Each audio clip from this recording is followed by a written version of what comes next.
ایک دفعہ اللہ تعالیٰ نے سے موسیٰ علیہ السلام نے پوچھا، یا اللہ تو نے فرعون کو 400 سال حکومت دی، تو وہ کہتا تھا تم ربی میں انا ربکم الاعلی.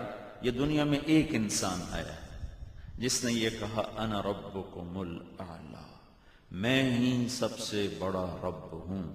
سجدے تو بڑے بادشاہوں نے کروائے، لیکن یہ کہنا کہ میں رب ہوں فرعون. اللہ نے کہا فَالْيَوْمَ نُنَجِّيكَ بِبَدَنِكَ، اچھا میں تیری بادشاہی کا نکالتا ہوں سارا زور، میں تجھے نجات دے دوں گا، تیرے جسم کو زندہ کر دوں گا، نجات دے دوں گا. لِتَكُونَ لِمَنْ خَلْفَكَ آیَةً، تو آنے والی نسلوں کے لیے یادگار بن جائے گا، عبرت کی یادگار بن جائے گا.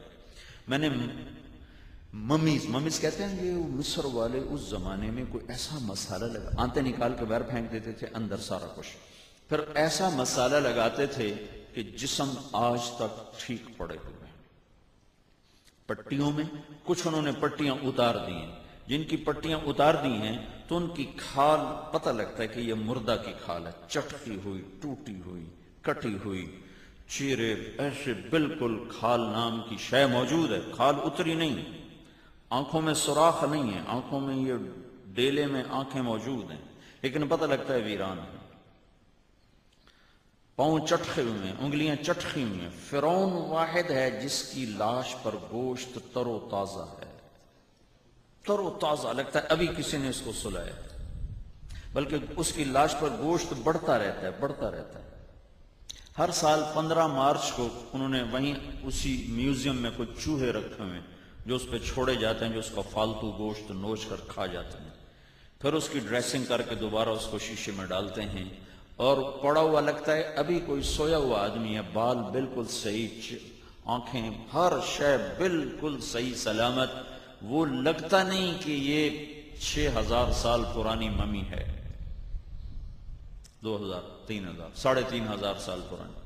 موسیٰ علیہ السلام اور ہمارے نبی میں 2000 سال کا فرق ہے. فَالْيَوْمَ نُنَجِّيكَ بِبَدَنِكَ لِتَكُونَ لِمَنْ خَلْفَكَ آیَةً، میں تیرے جسم کو نجات دوں گا اور لوگوں سے کہوں گا دیکھو یہ انجام ہے بات خدائی کا دعویٰ کرنے والے کا. ایک دفعہ موسیٰ علیہ السلام نے پوچھا، یا اللہ تو فرعون کو اتنا مہلت کیوں دیتا رہا؟ وہ تو کہتا تھا میں خدا ہوں. تو اللہ تعالیٰ نے فرمایا یہ کم وقت اپنی رعایا میں عدل کرتا تھا، میں اس لیے اس کو مہلت دیتا رہا. جب ظلم کیا پھر پکڑا، خدائی دے دعوے تے نہیں نہ پیا. نقتل ابناءہم ونستحی نساءہم وإنا فوقہم قاہرون، میں ان کے بچے ذبح کر دوں گا اور ان کی عورتوں کو باندھی بنا دوں گا اور میں انہیں زیر و زبر کر دوں گا. جب ظلم پر آیا تو پھر اللہ نے 40 سال کے اندر پکڑا اور عبرت کا نشان بنا دیا.